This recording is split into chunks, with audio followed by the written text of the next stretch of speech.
Welcome to Medha education channel. और आज हम जिस किताब की समरी को लेकर आए हैं उसका नाम है दी एल्केमिस्ट। इस किताब के लेखक हैं पाउलो कोएल्हो। इस किताब ने बहुत से लोगों की ज़िंदगी को परिवर्तित किया है। अक्सर हम सबको अपने जीवन में लक्ष्य प्रतीत नहीं होता। कभी लक्ष्य होता है लेकिन उसे पाने का हौसला नहीं होता। आखिर ये कौन सी ऐसी उलझनें होती हैं जो हमें अपने सपनों को पाने से रोकती हैं? ऐसे बहुत से सवालों के जवाब इस पुस्तक के द्वारा प्राप्त किए जा सकते हैं। इस किताब से प्रेरणा और जीवन को नए तरीके से जीने का नज़रिया दोनों ही मिलता है। जीवन में आने वाली कठिनाइयों से कैसे मुकाबला किया जा सकता है, यह सब इस किताब की समरी को सुनने के बाद आप स्वतः ही समझ जाएंगे।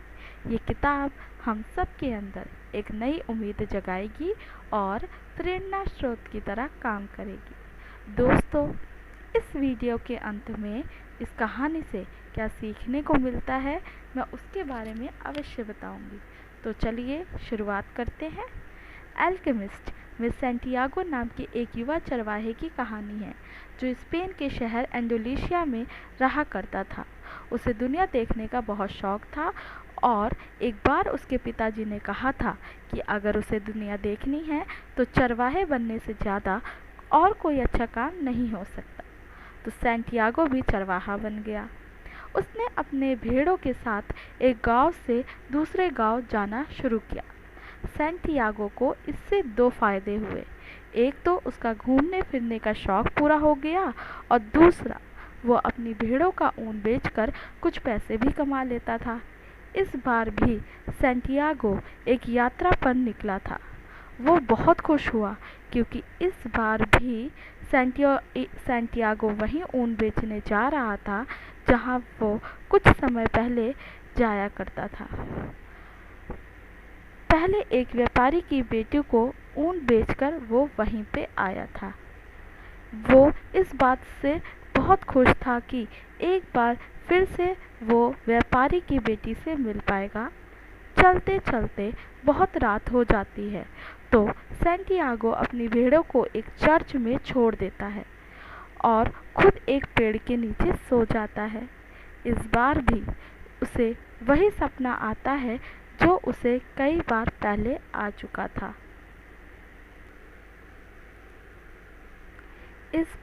इस बार भी उसे वही सपना आता था जो उसे पहले कई बार आ चुका था कि कोई उसे पिरामिड के पास लेकर जाकर बता रहा है कि यहाँ तुम्हारे लिए बहुत सारा खजाना है। लेकिन हर बार की तरह जैसे ही वो सपना खजाने में के सटीक पहुँचता, उसकी नींद खुल जाती। इस ख्वाब को देखकर सैंटियागो हमेशा बहुत बेचैन रहा करता था क्योंकि उसका ये ख्वाब कभी भी पूरा नहीं हो पाता था।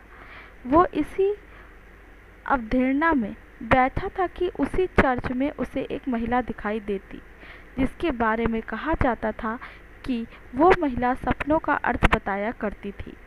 वो महिला सैंटियागो को आराम करने के लिए चर्च के अंदर ले जाती है। सैंटियागो हाथ जोड़कर आंखें बंद कर भगवान से प्रार्थना करने लगता है। उसी वक्त वो महिला वहां आती है और सैंटियागो के हाथ देखने लगती है। पहले तो सैंटियागो डर जाता है लेकिन कुछ देर बाद अपना हाथ महिला को दिखाता है। महिला कहती है कि लगता है तुम अपने सपनों के बारे में जानना चाहते हो। सैंटियागो को बहुत आश्चर्य होता है, आखिर ये महिला कैसे जानती है। सैंटियागो उस महिला को अपने सपने के बारे में बताता है जो हमेशा अधूरा रह जाया करता था। तब महिला कहती है कि मैं तुम्हें उस खजाने के बारे में बता सकती हूँ, लेकिन बदले में तुम्हें उस खजाने से मुझे 10वां हिस्सा देना होगा। सैंटियागो उत्साहित हो जाता है और उसकी मन की बात मान लेता है और कहता है, बताओ मुझे कहाँ जाना है। तब महिला बताती है कि उसे इजिप्ट के पिरामिड में जाना पड़ेगा। वहाँ उसे इतना खजाना मिलेगा कि वह बहुत अमीर आदमी बन जाएगा। सैंटियागो को ये सब बातें झूठी लगती हैं और वह सोचता है कि यहाँ आकर उसने अपना समय बर्बाद किया। ऐसा कोई खजाना कहीं नहीं है। लेकिन कुछ समय बाद सैंटियागो महिला से पूछता है कि वह इजिप्ट के पिरामिड तक कैसे जा सकता है। तब वो महिला कहती है कि उसे नहीं पता कि ये सब कैसे सच होगा, मैं सिर्फ सपने के बारे में बताती हूँ। इसके बाद सैंटियागो कहता है कि क्या होगा अगर वो कभी इजिप्ट नहीं पहुँच पाया। तो महिला कहती है कि फिर तुम मुझे 10वां हिस्सा मत देना, और वो चली जाती है। इससे सैंटियागो बहुत दुखी हो जाता है और चलते चलते एक बाज़ार की तरफ पहुंचता है। वहां से एक किताब खरीद कर पढ़ने लगता है। जब सैंटियागो अपनी किताब पढ़ ही रहा होता है, उस वक्त एक बूढ़ा व्यक्ति सैंटियागो के पास आता है। लेकिन सैंटियागो को यह अच्छा नहीं लगता और वो चिढ़ जाता है। जब बूढ़ा व्यक्ति सैंटियागो से पूछता है कि वह कौन सी किताब पढ़ रहा है, तो सैंटियागो उठकर दूसरी बेंच पे चला जाता है। लेकिन तभी उसे याद आता है कि उसके पिता ने सिखाया था कि कभी किसी भी व्यक्ति का अनादर नहीं करना चाहिए। इसलिए वह वापस आ जाता है और उससे बूढ़े व्यक्ति को बताता है कि वह कौन सी किताब पढ़ रहा है। अचानक वो बूढ़ा व्यक्ति कहता है, जो किताब सैंटियागो पढ़ रहा है उसने वो किताब पहले ही पढ़ी हुई है। सैंटियागो पूछता है, तो फिर बताओ इस किताब में क्या लिखा है। तब वो बूढ़ा व्यक्ति कहता है कि ये किताब हमें बताती है कि हम किस तरह व्यक्ति अपनी किस्मत खुद चुनता है, किस तरह व्यक्ति अपनी किस्मत का बनाने वाला और बिगाड़ने वाला खुद ही होता है।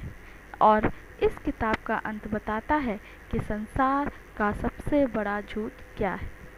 सैंटियागो पूछता है कि बताइए इस संसार का सबसे बड़ा झूठ क्या है।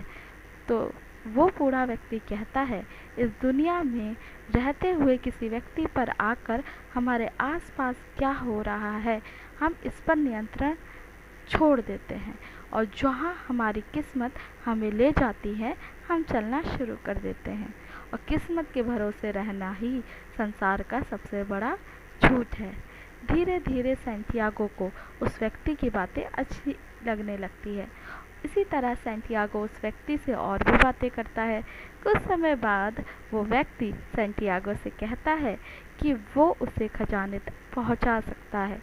तब सैंटियागो को लगता है कि जरूर उस महिला ने इस व्यक्ति को उस खजाने के बारे में बताया होगा, वरना उससे कैसे पता होता। सैंटियागो उस व्यक्ति से उसका नाम पूछता है। वो बूढ़ा व्यक्ति कहता है कि मेरा नाम मेल्कीजेडेक है और मैं सलीम का राजा हूँ। मुझे भी घूमने का बहुत शौक है। अगर तुम अपनी भेड़ों का 10वां हिस्सा मुझे दे दो तो मैं तुम्हें खजाने के बारे में बता सकता हूँ।